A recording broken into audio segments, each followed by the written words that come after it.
All right, guys. So we're going to go ahead and start the advanced questions and answers section.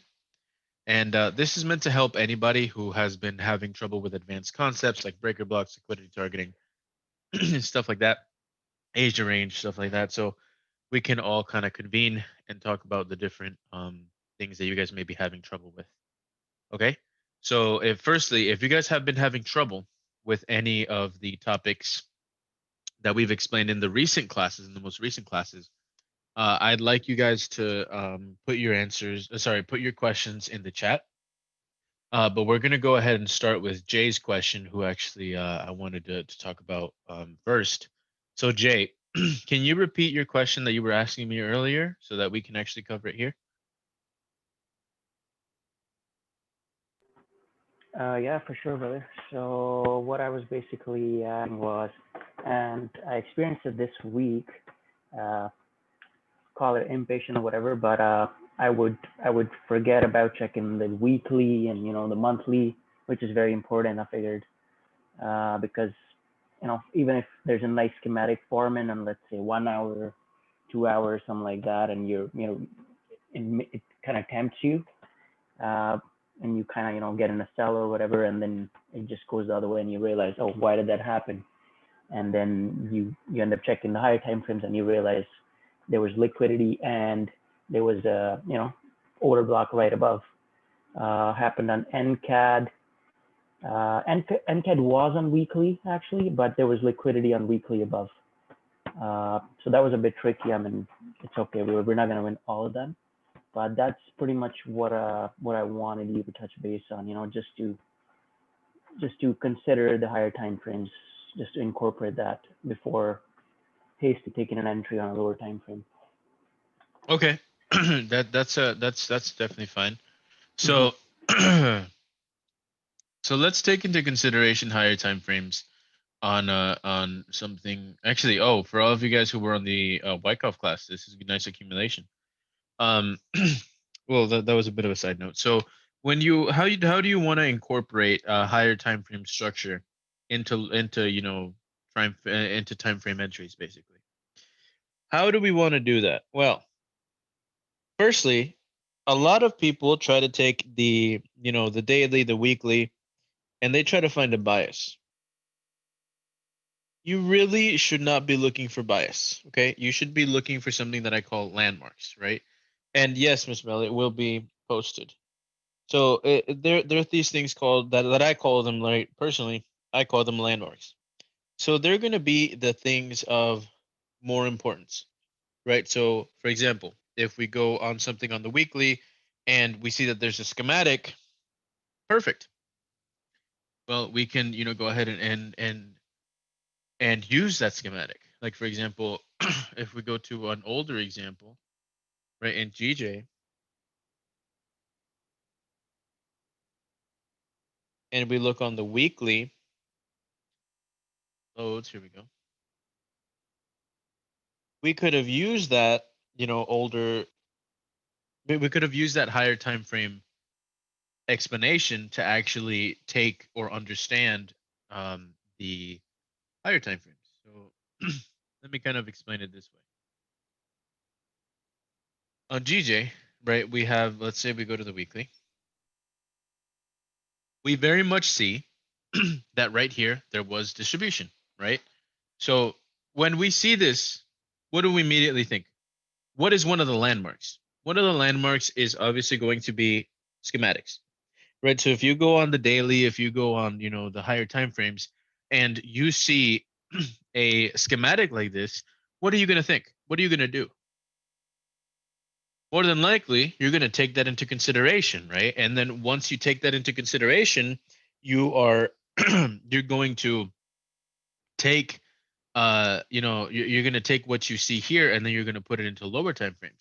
So let's replay, and let's say we're going to go ahead and take an entry off of, let's say, here, right? At this very moment of this distribution, we don't see much, right? We see our point of interest, which is right here. Why is our point of interest there?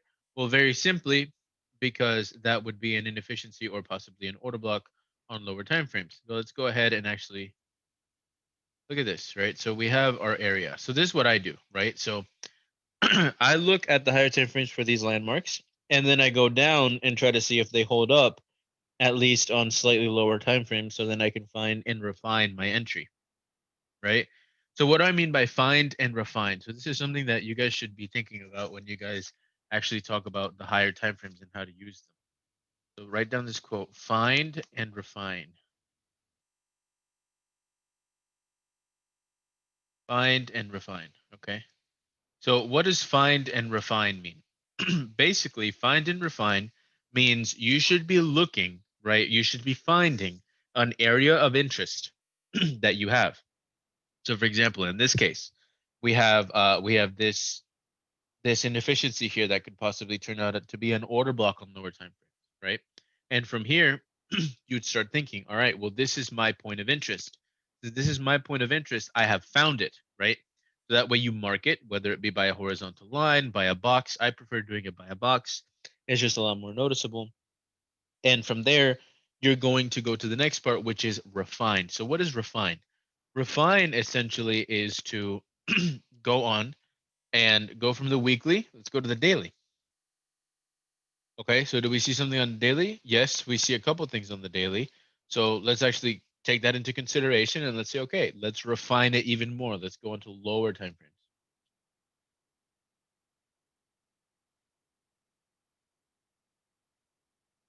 What do we see?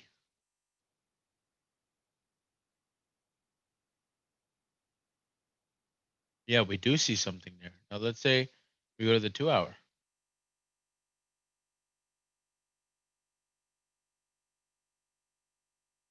We definitely see inefficiency. We see an order block, right? We see a previous liquidity void, which is definitely an indication that more than likely it's going to make its way back up, right? Past this point to actually fill in this liquidity void, which would be our target magnet, right? So in this case, we would say, all right, well, more than likely we're going to see equal highs.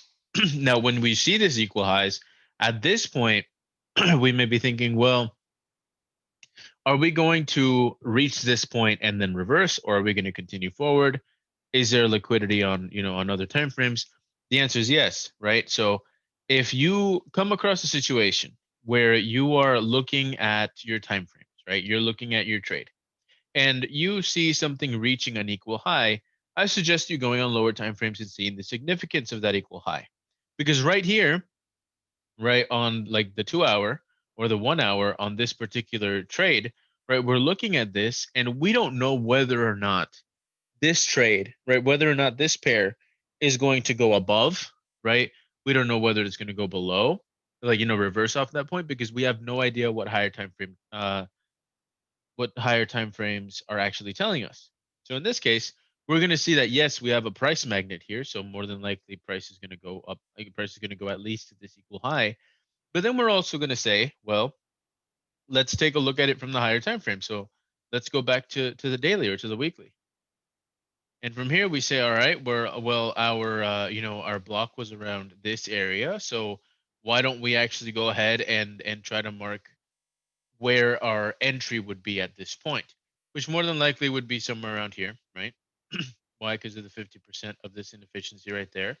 So let's say we would have taken this trade like that, right? Say we would have marked that point. So now we see the importance of this move on higher time frames. We see the importance of this. We see the importance of this equal high on higher time frames. So in this case, it would be a high that is actually going to be taken as the last point of supply, right? So it's going to be taken as the last point of supply, and then it's going to make its way back down. So we go back to the 2 hour, we're going to see that our target is going to be somewhere around here. So then we're going to wait for price to reach our target, if it so chooses, right? And then at this point, we're going to start saying, okay, well, we found our point of entry. Now we can monitor a lower time frame Wyckoff, right? So we can go on the 10-minute, we can go on the oh dang, it doesn't have data for that point in time. But let's continue this in the example's sake. For the example's sake, let's say that the 2 hour back there, I don't know where it actually went. Hold on.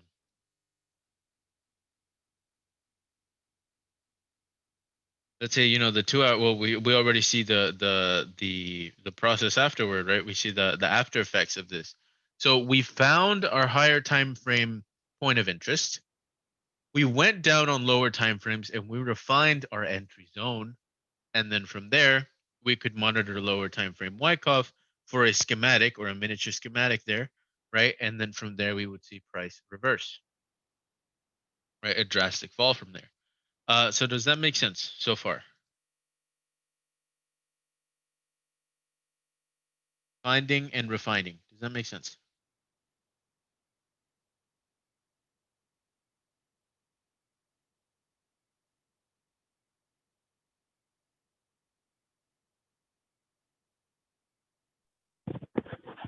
Please, I have a question. Yeah. The line in between the box. Why did you choose that line? Because of the inefficiency in the middle. So we see a smaller time frame inefficiency right here, I believe right here.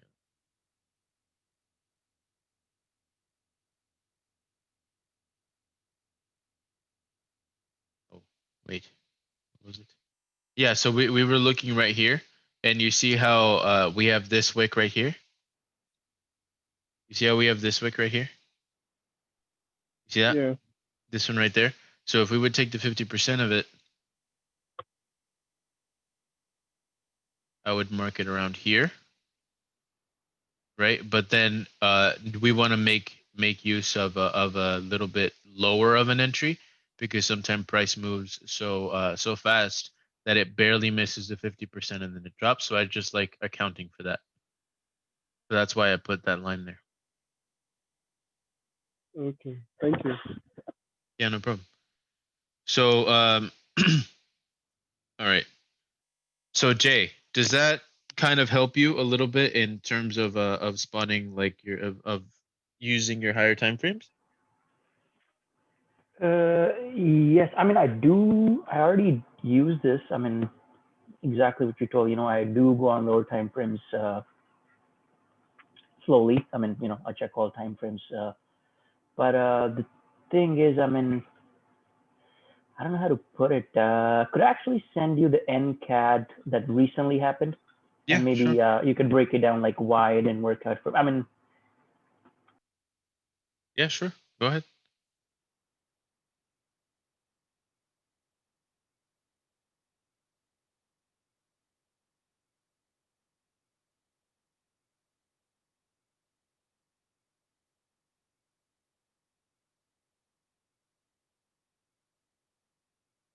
Let's actually take a look at NCAD.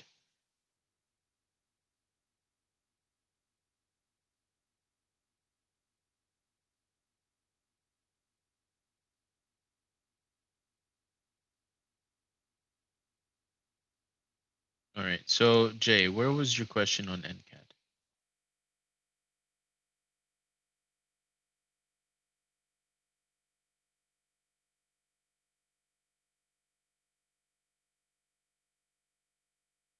Hello? Oh, okay. You sent it. All right. Sorry.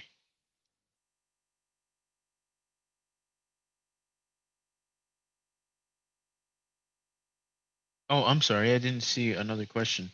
Setting TP in this example, setting TP like in this example, it would have been at the equal lows. Because remember, your target should always be an equal low. So this would have been your take profit one, this would have been your take profit two, and this would have been your take profit three. I was muted. My bad. Yeah.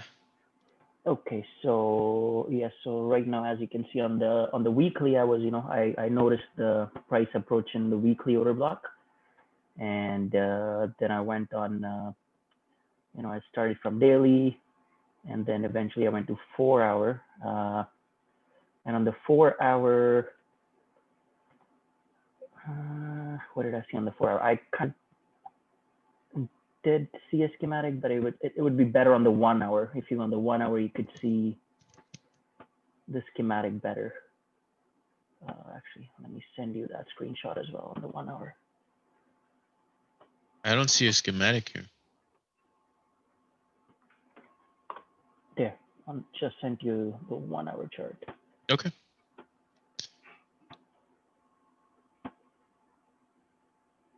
Okay. Where do you see it?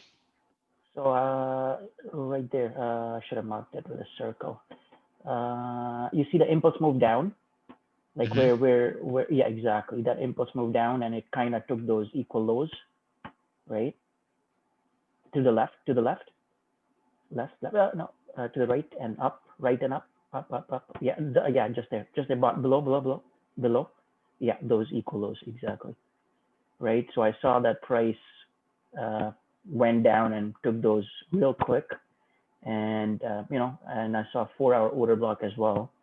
So when it came back there, it kind of did give some kind of schematic on the lower time frame. If you refine it, you can go on like the 1 hour, 30 So minutes. you're talking about a distribution time frame?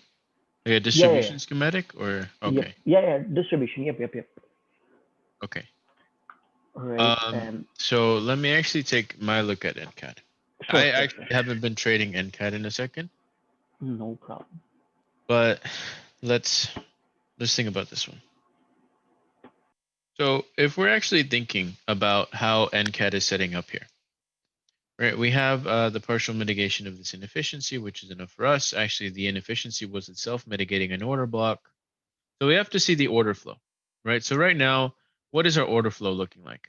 Our order flow is looking completely bullish. Bullish. Yep. Right, our order flow is looking bullish. So one of the biggest things about order blocks is that you should not be trying to go against the trend, right? You guys should not be trying to go like you guys shouldn't be looking at a bullish trend and trying to short, right? Unless there's something on the higher time frames, like we said earlier. So if I actually take a look at the weekly, you're right. There would be a an order block here. However, what do we have up here? That's exactly what I was thinking. That could be the only reason that price would go up. Yeah. So more than likely we have this right here. Now, what's going to be our next position? More than The likely it would order be block above. the order block above. Why? Why do you think it would be the order block above and not the one below? Where there's no other order block. This one. Oh yeah, that's because the equal highs, right? Hmm. Right. So those equal highs are going to be the one thing that kind of impedes it. Now, another thing that could happen is oh, we have another question. Oh no, it's not a question, it's a comment. Uh I don't know what that means. That's Canadian slang. Oh no, I'm talking about Jacob. Like he said something in Yeah, hopefully that's not a pair. yeah, no. Oh, equal highs. Okay. Oh, equal highs. Oh, I was like, eh. Yeah, I, yes, I, eh. I, Yeah. But yeah, so essentially we could also be going for this wick up there. However, if I don't see any bearish order flow, like even a break of structure, which we don't see at all. So one of the biggest things is waiting for a break of structure. Do you see a break of structure here? No, nope, nothing yet. not Very yet, bullish. right? Not yet. I don't see a break of structure. So because I don't see that break of structure, I'm not going to do anything. There's absolutely no reason for me to do anything. So in this case, I would really only be looking for lower time frame, right? And I would be looking for that lower time frame refinement. So in this case, the 1 hour actually shows this order block that was barely missed. Unfortunate, but we could also see where how price is just continuing to make these highs, and there's absolutely no sign of a break of structure. So at this point, I would even be saying like, hey, maybe up here would be a buy because of this breaker. Well, actually, no, it didn't break, so never mind. But we could be looking at more bullish potential here as we see we made this order block. We came back and retested it very soon, and from there just continued going up. We made another order block and remitigated it. So earlier, somebody said, "Can you explain remitigation?" Remitigation is just that.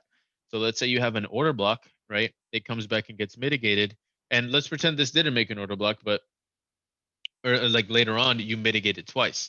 So remitigation is when price comes back and mitigates the same piece of structure again. Usually this happens very quickly. It can happen in the future, but by that point you know that it's happened. Like you've mitigated this point already. and maybe it's coming back up to make equal highs or to break structure. So that would be the remitigation. So to completely answer your question, Jay, in this case, we have completely bullish order flow. So since we have this bullish order flow, right, and even though we do have a weekly order block, what do we also have above it? Equalize. Equal highs, right? Mm-hmm. And since we have those equal highs, I would be very, very wary of what you think, of what you kind of analyze in that case. So if we do go to the weekly or the daily, yes, we do have these equal highs. But as of this point, the order flow shifted into a bullish position. Even here, it didn't go into bearish order flow. Sorry, it didn't go into bullish order flow. So it wasn't going up, right? It stayed in bearish order flow because it continued making those lower lows. Here, it didn't break order flow. However, back up here, it did. It broke Mm-hmm. structure and became bullish. So as of that point, what should you have been like noticing? You should have been noticing, well, more than likely, price is going to make its way up. And when we have these equal highs here, more than likely we may be going a little bit higher. However, I don't see this is the daily, it was the weekly, right, that we saw it. Yeah, weekly. Weekly. So on the weekly and also on the weekly, we may be having distribution, right? And And because of cat, that, sorry, my apologies. go ahead. Actually, yeah, it's on a monthly you'll see distribution. It's crazy. On monthly you'll see it clearer. Uh-huh. Yeah. So like Saucy just said, right? The big rule is liquidity is king. And a lot of people, forget that liquidity is king. So they're gonna need Mm-hmm. to, you know, realize that liquidity is gonna drive everything. So if there's liquidity above, they're gonna ignore the order block and they're just gonna take it to the liquidity, right? Because they can make more order blocks, but liquidity is more valuable to them. We're going to take this Yeah. 50% of the inefficiency. We're going to lower it a little bit. And then from there, let's go back to the daily. See what point it's actually at. So more than likely, it's going to be around this area. Right? More if we do see a reaction, or if we do end up breaking order flow, then more than likely it's going to react around that area. However, in this case, I would keep looking for buys, probably buys Mm-hmm. around here as well, because I wouldn't want to be caught out trying to, you know, you're trying to stop something that's already rising, especially 100%. when there's those equal highs above it. Does that make sense? Yeah, for sure, for sure. The only thing that threw me off is, and I do get tricked here and there. You know how sometimes it looks like it's equalized, but like the second peak would just be tad bit higher or lower, just the way we were talking about EN the other day. Uh-huh. Yeah. So Yeah. like that whole thing about, barely higher, Yeah. barely smaller. Yeah. So I would suggest you take a look at, every situation differently, Correct. because Correct. in certain cases, right, it really like I can't give you like a measure of how many pips it is, whether or not it's broken, but I can tell you that if you see that liquidity has already been taken, or that it was like a slight, I want you to kind of read the room in that case, right? Because in this case, I do assume, right, that more than likely this is going to be equal highs, right? Even though it did cross up a little bit there. I would think that it's going to be equal highs because either way, I want this piece of liquidity to be taken out, right? Because these equal highs really didn't, they captured liquidity, but they never actually distributed it. Or sorry, Correct. And they distributed it, but never really captured it. So I I mean, would want to go a mhm, little bit higher than this. correct. And I think like just how you can avoid that is, so if you see on daily right now, right, Uh it huh. kind of seems like it took it, but we were using our original bias was on weekly, right? So I think we should stick to weekly when we looking at liquidity, I think just you should liquidity. stick to the daily, honestly. My Yeah, no, no. favorite. In general, yes, yes. But in this particular example, like just so we don't get fooled by oh if the liquidity was taken or not, because originally we found like the order block on weekly, so I think I should have rather you know stick to weekly to spot liquidity instead of going on daily and seeing what's going on. Right, so you right? should target Right? liquidity Weekly. on the weekly, yes. Okay, that But makes you sense. should also be looking for confluence on the daily, because if you see something on the weekly that you don't see on the daily, something's wrong, right? So Hmm. you should be looking at both. But Correct. for you, in order for, so I like grouping my time frames because there is such a thing as taking in too much information and tripping over yourself. um, so what I do is, if you're gonna hold the trade for, like a day or two, which is generally what you want to do, I want you to stick to the 4 hour. Okay, I want you to stick to the 4 hour, and I don't want you to zoom all the way out to, Heaven's Gate to do this. What I want you to do is, I want you to stay here. I want you to stay around the local area. Okay, I want you to trade this local area, because if you're gonna be trading this local area, more than likely you're going to get a lot more pips if you trade this local area than if you're trying to, get all of, because right here, do you see an order block right here? Nope, nothing. No, you would have either said, hey, there's nothing really to trade here, or Hmm. there's, like a very small thing to trade here that you could Small have size taken range. up, whether that be, this right here, or this right there, whatever the case may be. You simply want to trade local time frame, right? So Correct. I suggest you specifically, Jay, because you've been trading with us for a while. I would suggest specifically for you, and this would also go for everybody else. If you're looking for a trade that's going to go for, for like a day or two, or you want to go for 100, 150, 200 pips, I would suggest you analyze on the 4 hour. Okay, now, if you're looking for, 50, 60, 70 pips, which is still very good, or you're looking to refine, I would suggest you go down to the 2 hour and the 1 hour. The 2 hour and the 1 hour actually complement each other. So they're actually very good to use in conjunction. So one thing that I would say for you guys to do is, I would say, stay on local time frame. Okay. You're going to confuse yourself if you're trying to make a trade on the 2 hour and you go up to see the weekly. You're going to confuse yourself. Okay. So yes, you can do that. Like, a lot of people say, like, okay, well, we start, top down analysis all the way from the monthly. You can, and that will help you, right? But at the same time, you don't want to overload your trading senses and end up tricking yourself out of it. Because I feel like, if I would have asked you the same question you asked yourself when you were placing that trade, and you were only looking at the 4 hour, your outcome would have said bullish. Am I wrong? Not at all. Not at all. No. So you wouldn't have lost that trade if you were just looking this right here. Now, do I expect to drop? Yes. Look at this trend line. More than likely, that liquidity is going to get taken. Now, do I expect a complete change? Most likely not. I think it should happen a little bit higher. But either Hmm. way, whatever happens, we're looking at the 2 hour, 4 hour, 1 hour, because we're trading those. I haven't looked at a weekly chart in a long time, because I don't like to trade the weekly at this time right now. I'm looking for shorter term trades because of the amount of volatility. At least until January 20th, that's what I'm going to be doing.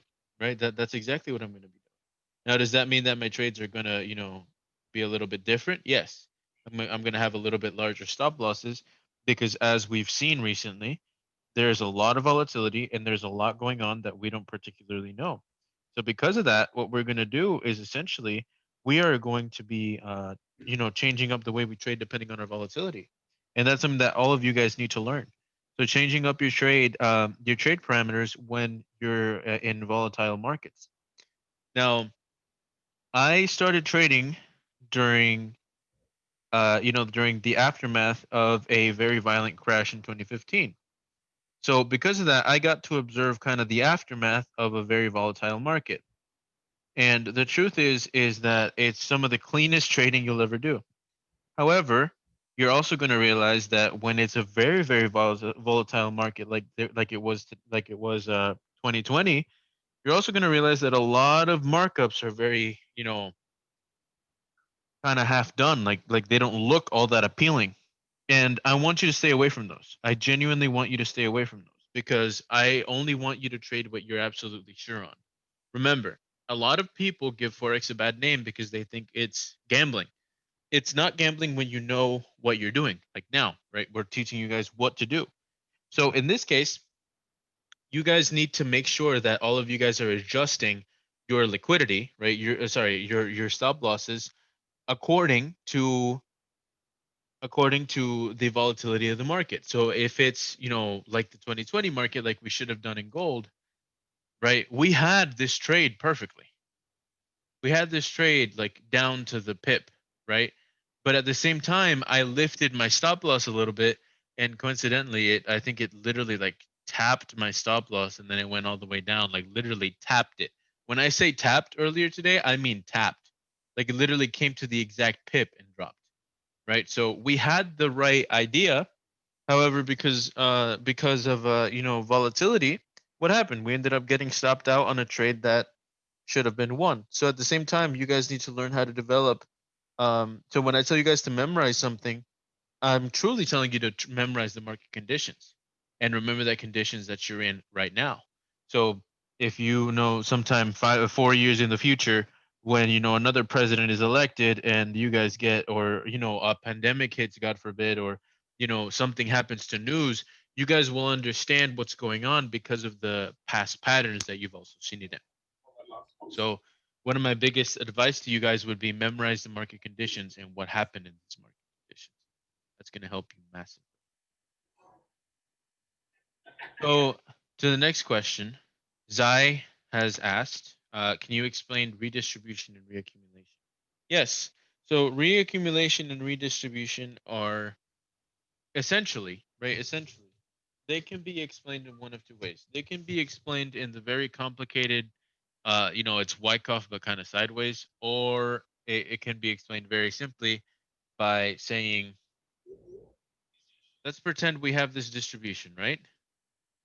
Now, let's say up here there's another perfect distribution. Now, this is distribution, but it's a variant of it, right? So in this case, we don't, but this isn't really, well, this is redistribution, but it's very different, right? So in this case, let's pretend this is distribution. This is distribution, price keeps going down. And according to the price cycle, more than likely, once we take liquidity, this is going to turn into accumulation and go up the other way, right? In theory. However, in this practice, we see that there's distribution up here, right? We're pretending that this is distribution. And then we see another distribution. So what do you think that's called? What do you guys think that's called? Redistribution.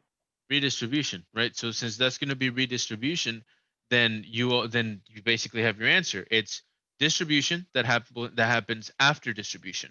Now, sometimes because of the nature of the market, this won't be straight, right? But this is also something that Saucy and I have been talking about, right? That channels actually do work because channels in the market actually do allow us to spot certain things. So for example, let's say you have a channel, right? So you have a channel right here, right? And then you see price,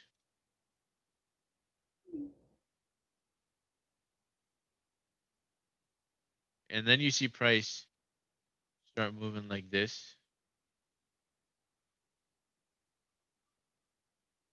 right? So at this point, a lot of people would be thinking, well, this is, like a false breakout. It's going to reject off this trend line and then it's going to fall, stuff like that, right? People are going to be thinking a lot of things because they're retail. Now, whenever we're looking at this, right? What are you guys seeing here? What does it kind of look like? What check marks are we feeling?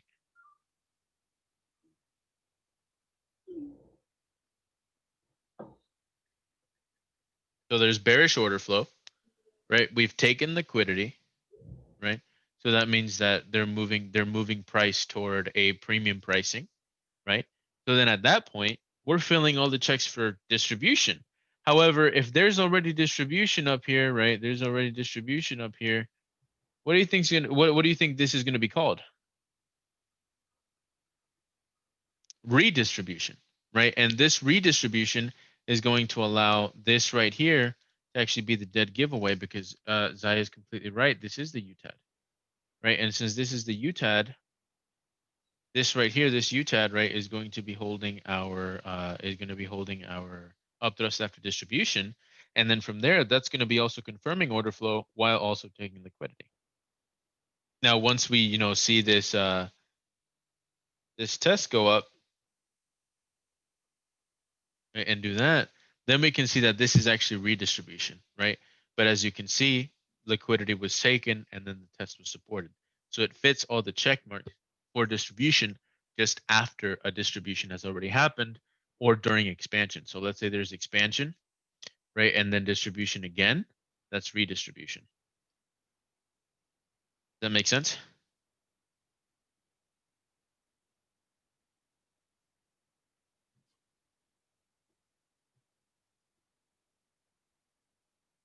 Okay, no problem.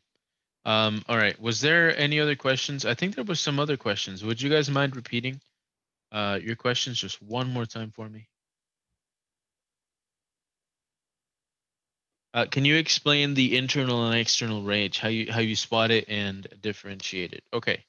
So internal and external range is something that I've been trying to find out how to teach it because I tried to do it in bootcamp 4 and wow, it was rough because it was hard. It's hard to explain external and internal range sometimes in certain situations. So internal and external range would really be something like, see if I find a good example. Oh, yeah, actually gold would be a good idea. Hold on.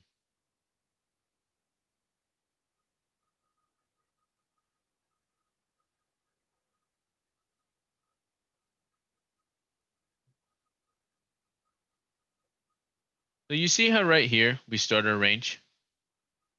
Right here we start our range. Oh, whoops. Right here we start our range. And then down here we finish our range. So right here, this is the external range, right? This is the external range. However, once we create this external range, what kind of order flow are we filling in at this particular Bullish. moment? Right, Internal. we're pushing this bullish order flow, and then we're creating the internal range. So the internal range is going to be the range that is on lower time frames or where we want to refine our entry, that is going to show us where price can actually lead toward or where price can actually move to. So in this case, we would have, like our local low, which would be around here, or we could have this as a local low, right? Because this was the origin of a move. So let's say, for example, we're going with a little bit more advanced concept of dealing with this, previous structure.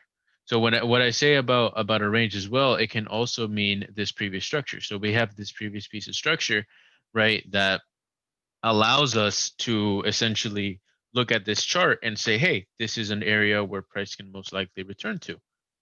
Now, where's the top of our range? The top of our range is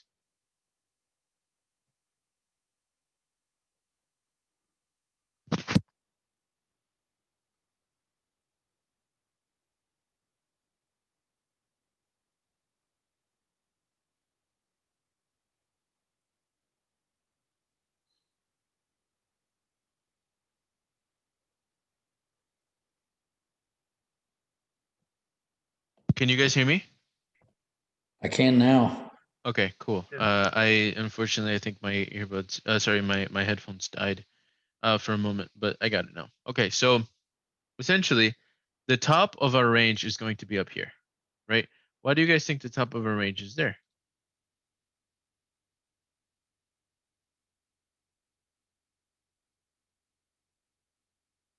Because we're looking at local structure, right? So the big thing about external and internal range is looking at what do the larger time frames, like what targets do the lower time frames have, right?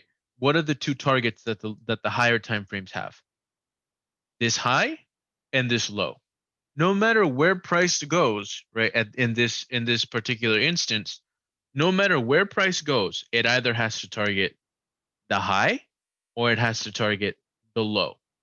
And what does that depend on completely?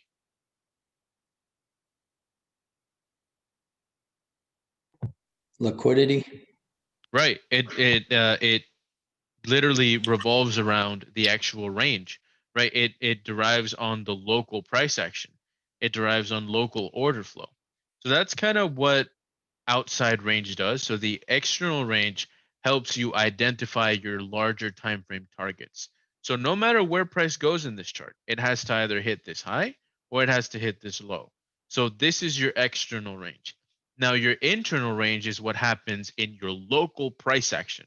So this is higher time frame price action. This is your local price action. Now why is that your local price action? Well, very simply, because this is what you're supposed to be analyzing on your lower time frames, right? Because that's what you're going to be analyzing on your lower time frames. That is what you need to focus on, right? So that's what you need to focus on. And these internal ranges, as they're called, serve the same purpose as, well, serve a similar purpose to the external ranges. So the internal ranges actually help you set up a time, like it's to help you set up a frame of what you should be analyzing. So your external range should be giving you a long-term liquidity target. Your internal range should be giving you basically how your price action is behaving at this point and what you should be analyzing and what do you see here, right? So if order flow is bearish or order flow is bullish, depending on that is what it depends is what depends on your order flow. Does that make sense?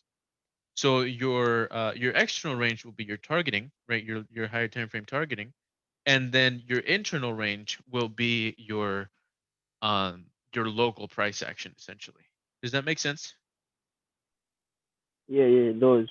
So for the external range, we can use swing highs and swing lows to mark it up if I understand you correctly.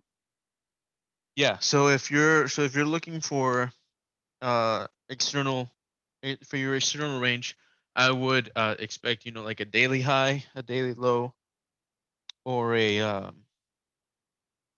around those time frames, around the higher time frames. I'd also suggest you to frame it like I did. So you guys see how I kept saying, like no matter where in this chart, no matter where it goes, it has to either target the high or target the low. That's what I would suggest you guys to do. So, for example, if we go back out to the 4 hour, easily you can see that I'm right, right? Nowhere, no matter where we go, price either has to target that high, take it out, or it has to target that low and take it out, right? So that's what I would suggest you guys to do to find your external range. Now, your internal range will help you understand in what direction it's going to go toward first due to the local price action. Think of it like a frame of reference type thing.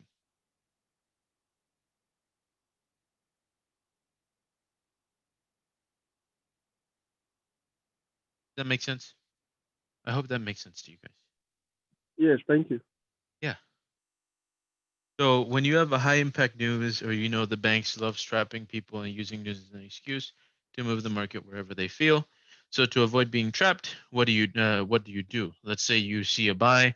Do you go on with it, or do you wait till news is out to actually understand the direction of the market? Go with what you see, not what you hear. So let me repeat that, and I'm actually going to write this down for you guys. Okay. Trade what you see, not what you hear.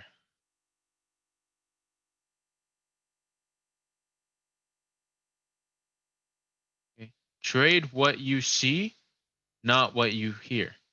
So in this case, you're having high impact news at 6 in the morning. Okay, fine. You mark it up at 5:30 in the morning, and you see a large order block that is just sitting there, right? And price is still heading down for that morning. It still hasn't hit the big impact news, right? But it's gonna hit it. Here's what I want you to ask yourself. What do you see? Okay.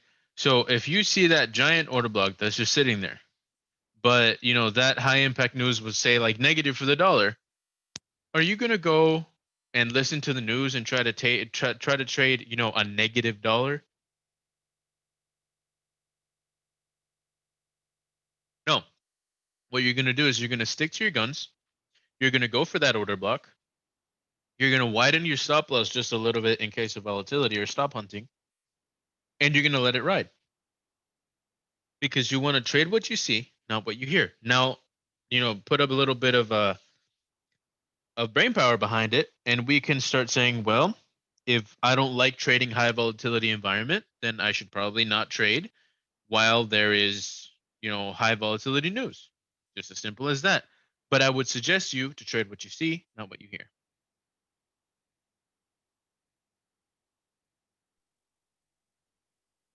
All right.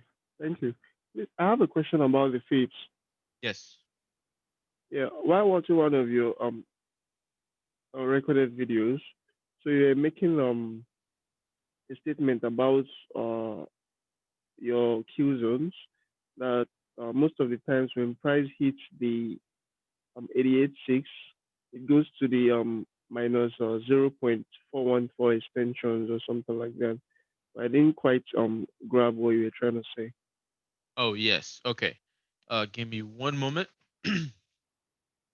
and I shall explain this to you very simply. So essentially, we're going to think about it like kind of like an inverse, right? We're going to think of it as an inverse. And we're going to take out our fibs here in one moment.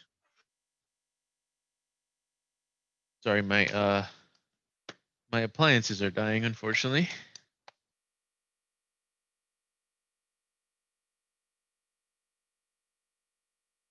And what we're going to say is essentially this. Let's take out the fibs, right? Let's take out the fibs. So in this case, the fibs are going to be very helpful to us because we do see that, if price does hit our 88.6 or if it hits any one of these prices that are our kill zones, we're more than likely going to set up or take profit at a little bit lower of a position because we expect always, right? Always our first position, if we're going into the 88.6, right? More than likely, where should our stop loss be? Our stop loss can either be at the 1 if we're just using fibs, or it could be at the 1.1 if you want to be a little bit more lenient. Now, in this case, also think about it this way. Our first take profit is always going to be the 0. Always. There's no if, ands, or buts about that. The 0 will always be your first take profit. Very simply because the 0 is going to be the origin of the move or the low of the move. And because of that, when we try to look for a low, we are going to always target the 0 first. Okay. So the 0 will always be your first take profit. Now, afterward, we see that the 88.6 comes after the 705, comes after the 79, and is, the third one up. So what we're going to do is afterward, we're going to take we're basically going to take the inverse, right? So we're going to say, all right, well, the 88.6 was the highest one up. So after that, we're going to take our target and more than likely we're going to put it at the 27, right? We can trail it. We can trail it and let it go lower. But usually my second take profit, if I use the 88.6, I would be taking profit at the 27 because around that point is when price is going to start retracing most of the time. Now let's say our short position is coming from the 79.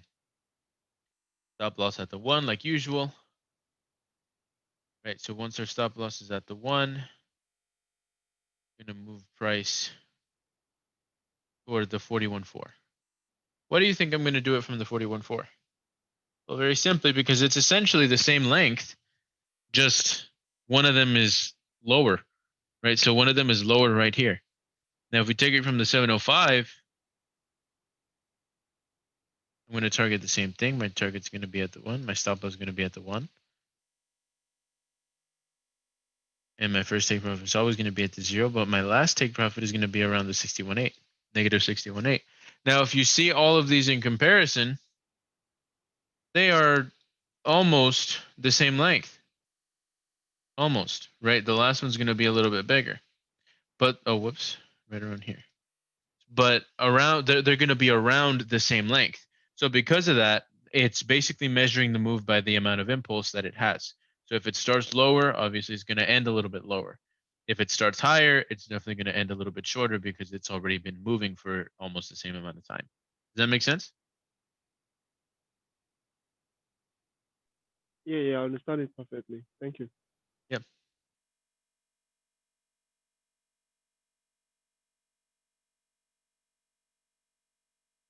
Does anybody have any other questions that they would like to go over?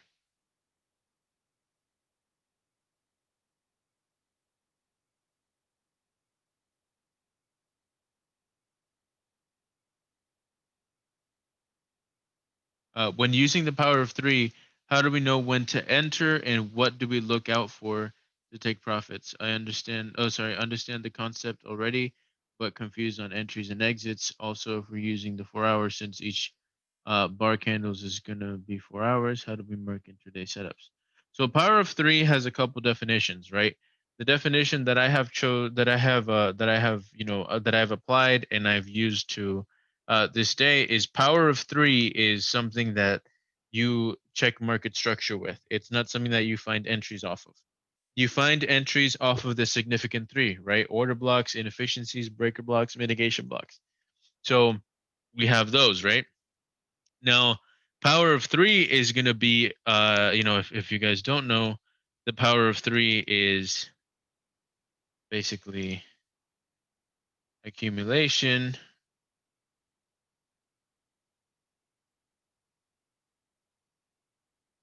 manipulation. Oh, whoops.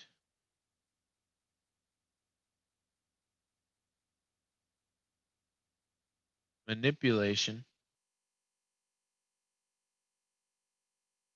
and it's also going to be distribution profits.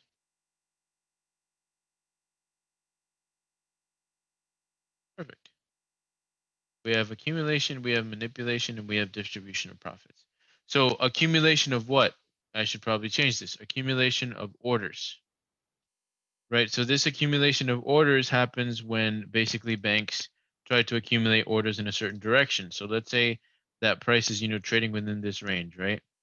And then they want to accumulate more orders at a higher price. What are they going to do?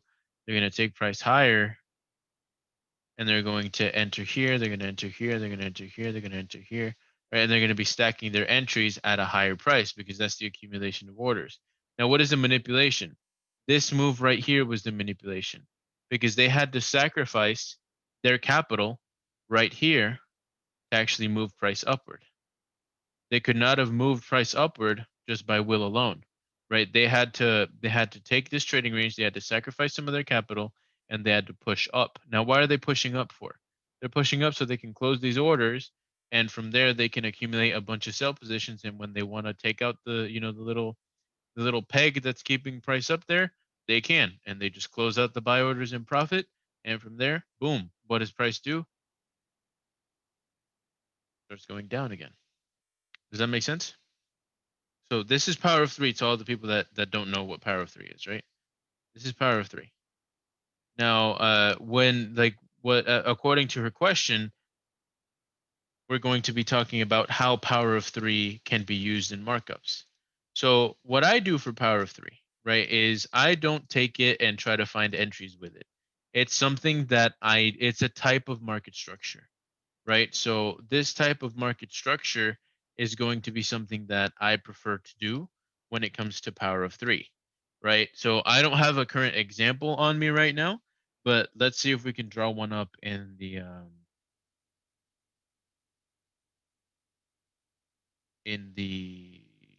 whiteboard.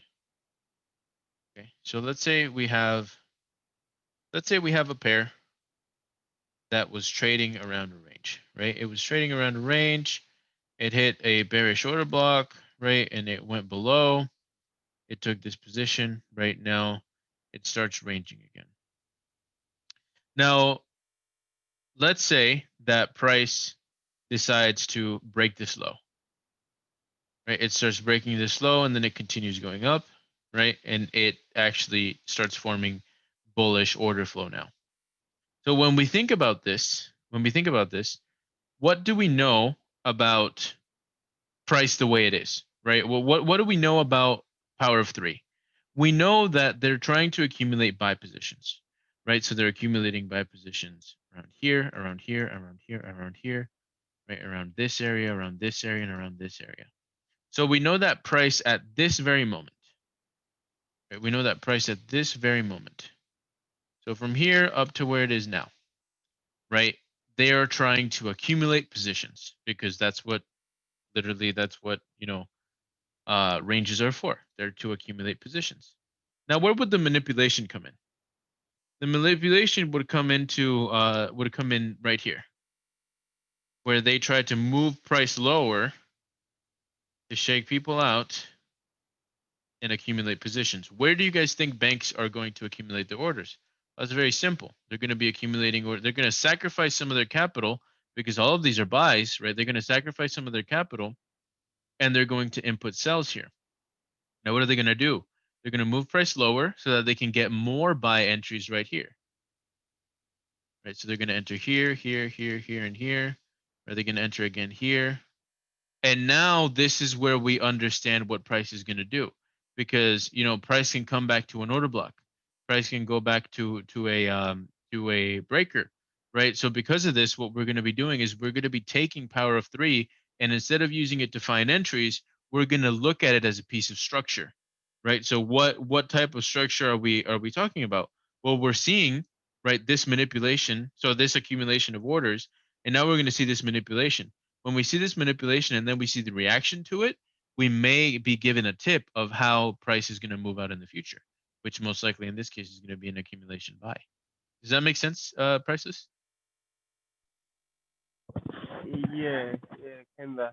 Now the range usually happens during Asian session. Am I right? Can you repeat that?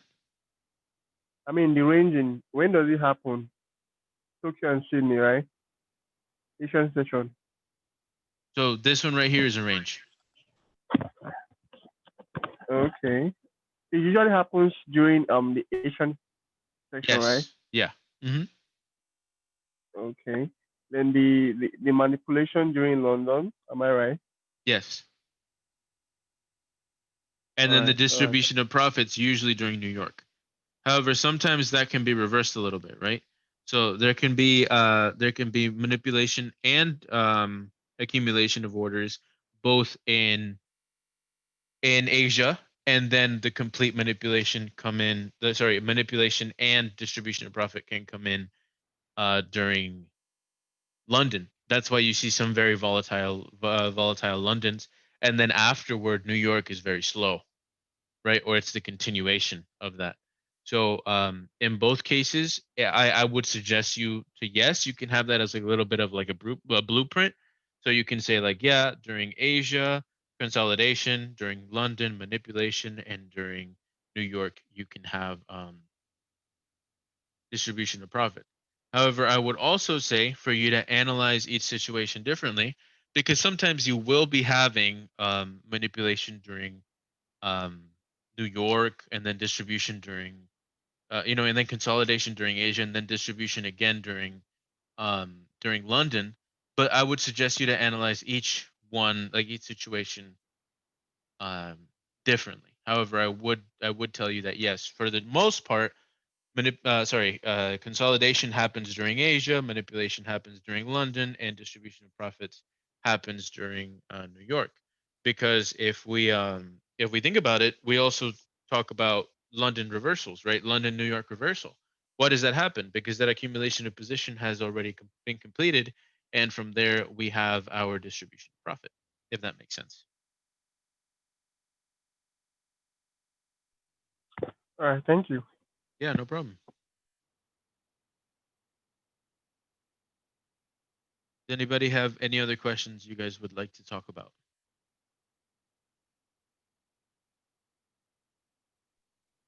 Please, can you go over volume a little bit? Like how do you use volume spikes when you see volume spiking up in a particular move? Like what So story does it tell?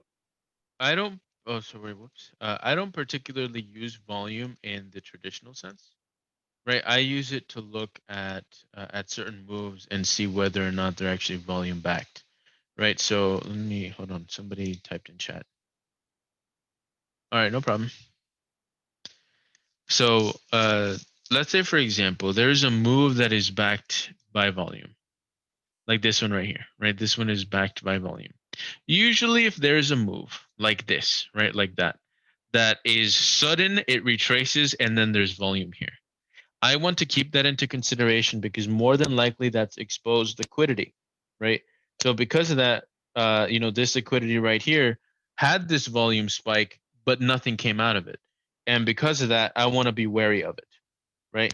In the same boat, we can have this one right here that was backed institutionally, but actually something did come of it because a huge impulse move came out of it, right? So in this case, I would trade the liquidity void, not try to cover this liquidity or retake this liquidity, right? Mitigate it. However, I do see that this move upward was not volume backed apart from like one little candle that like moved both up and down. So because this move was not backed and this move was backed by liquidity, and back here we had a bearish impulse that was backed by liquidity, I would say that more than likely we have a bearish, a possible bearish reversal in order flow. What you could also be thinking, like let's say this move hadn't happened yet, you could also be thinking, hey, once this extension happens, more than likely price is going to try to cover up that overextension. So that's actually a note that you guys should take, is that a lot of times when wicks like this happen, almost, it always price will always come back and try to cover this price later, right? It doesn't have to happen immediately, so I would suggest you guys still analyze, but it will happen. Price will mitigate that.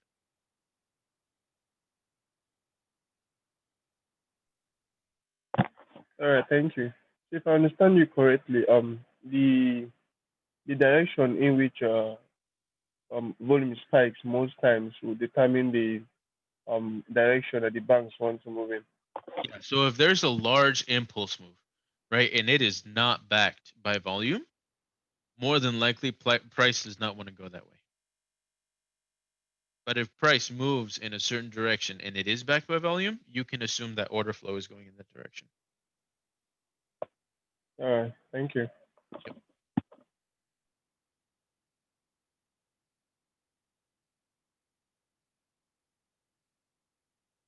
Does everybody understand this?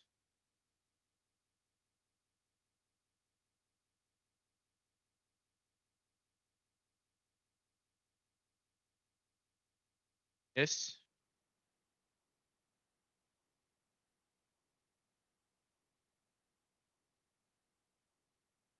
Okay. I'm going to assume everybody understands it. I will take one more question and then that will be the class for tonight.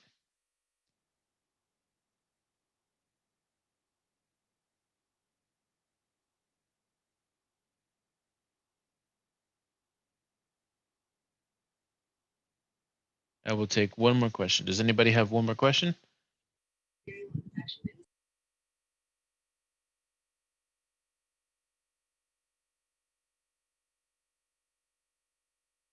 How to spot valid order blocks. So that's actually something that's very important to know.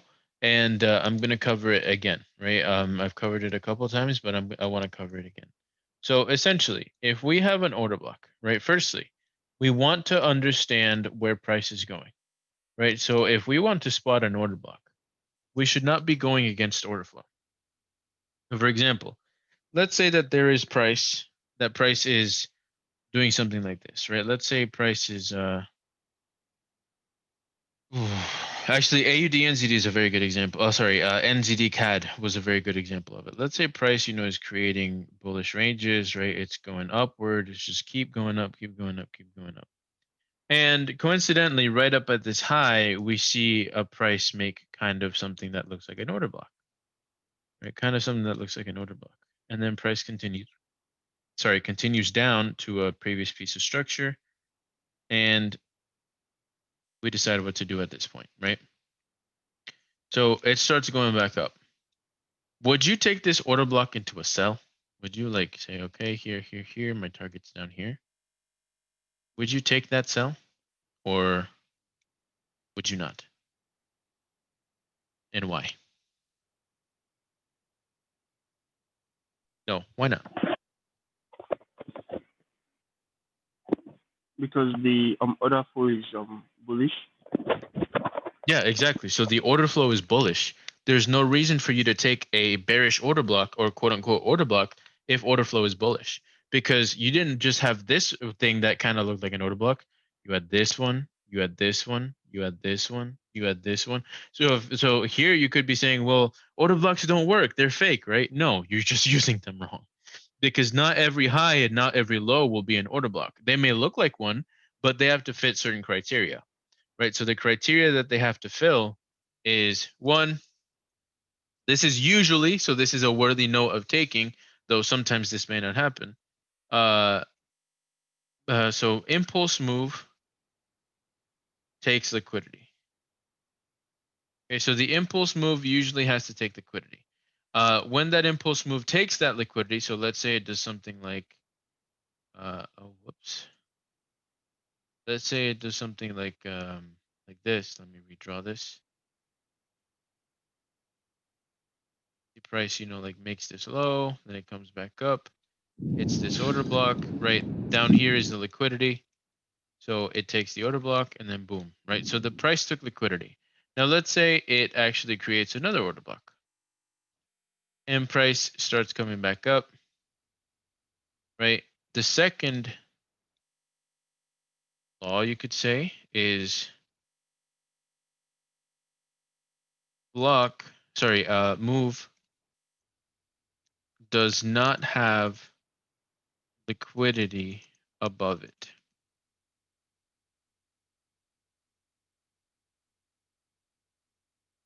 So the block must not have liquidity above it. What do I mean by that? Well, very simply, if, for example, in this case, instead of it being the way it is now, imagine if something like this were to happen. Let's say you create a range, right?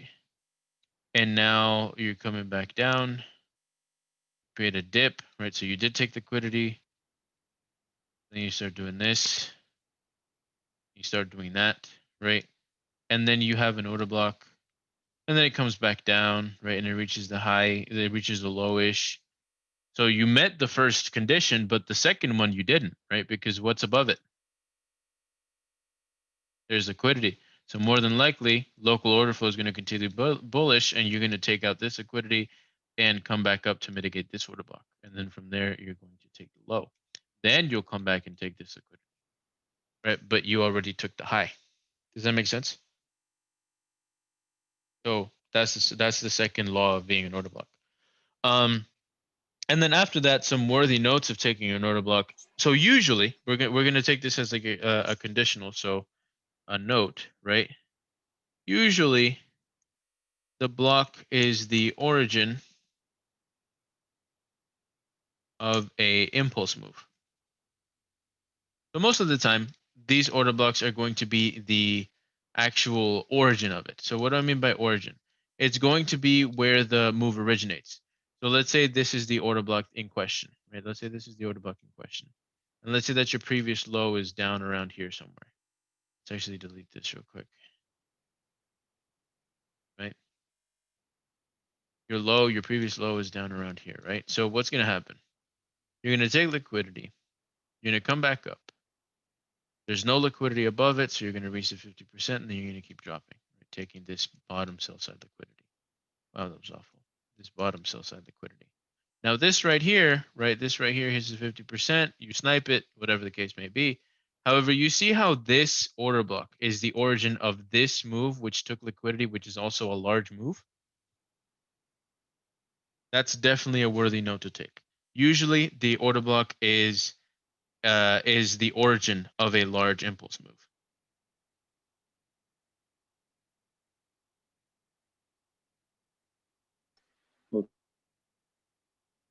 Does that make sense?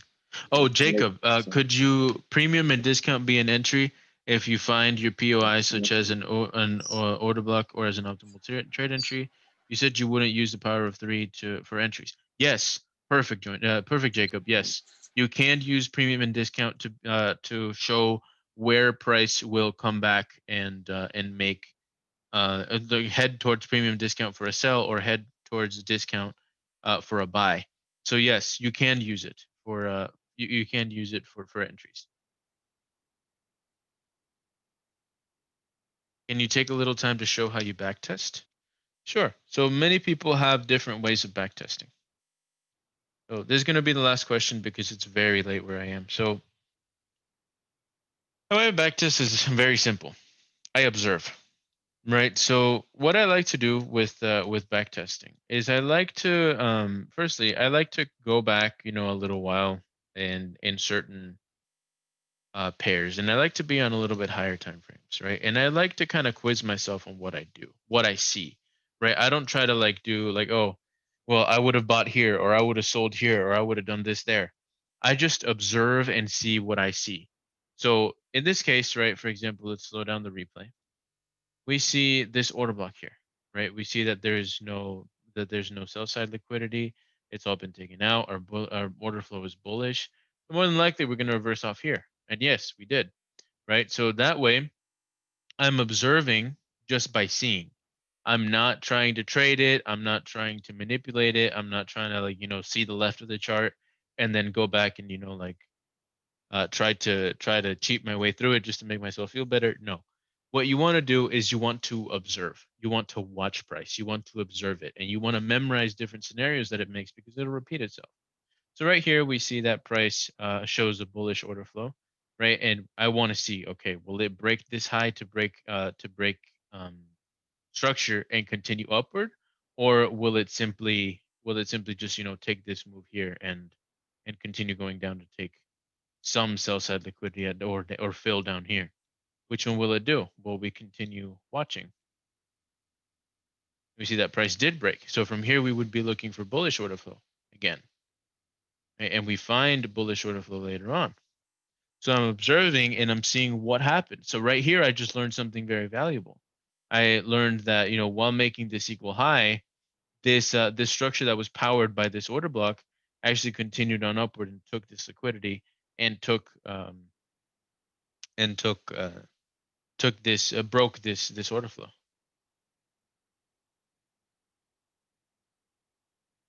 And then we see that it continues up. So all from one order block, we would have held this move all the way back up, right? And now we see that this high did get taken.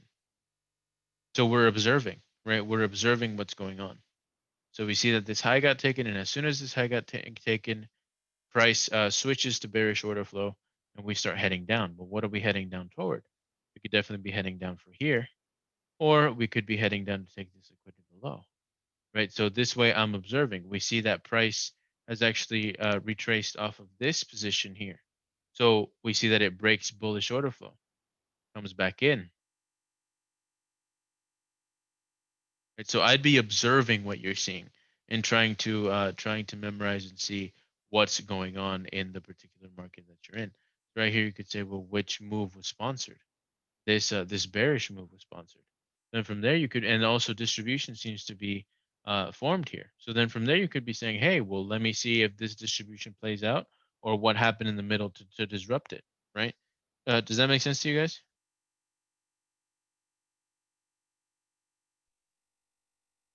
Yeah, yeah, it does. I usually trade it. I try to see, okay, what would I have done here? What would I have done here?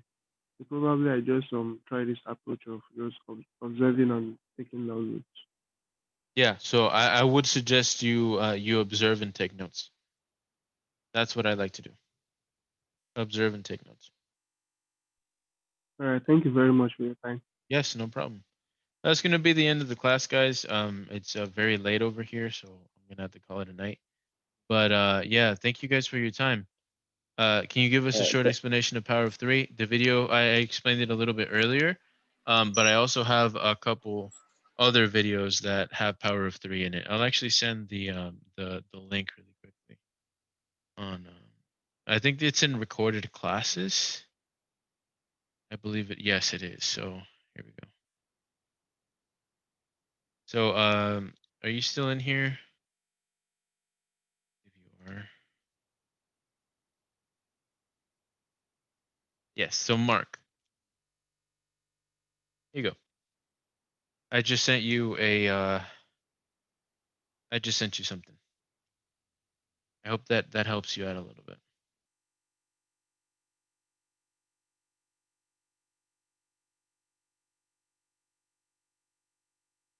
Okay. All right. Yeah, guys, no problem. And yeah, thank you. Thank you so much, Priceless, for being here. Um, it's value. It's value for free. It's all of this value is completely for free. So why wouldn't you share it with your friends, guys? The best way to help the team is to make it grow.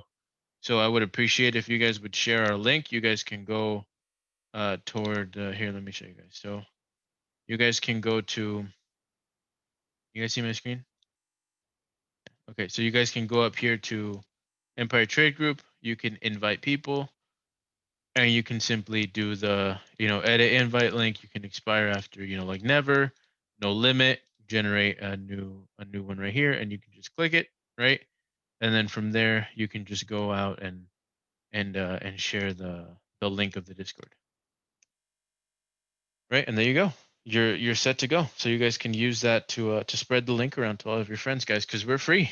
We're free until further notice. So why wouldn't you guys share it around? All right, guys. Well, I appreciate you guys for your time. Thank you so much. And if you guys have any questions, let me know in the beginners chat. All right. All right, Okay, guys. thank you for your time. Yeah, No thank you. problem. Have a good night. All right, good night.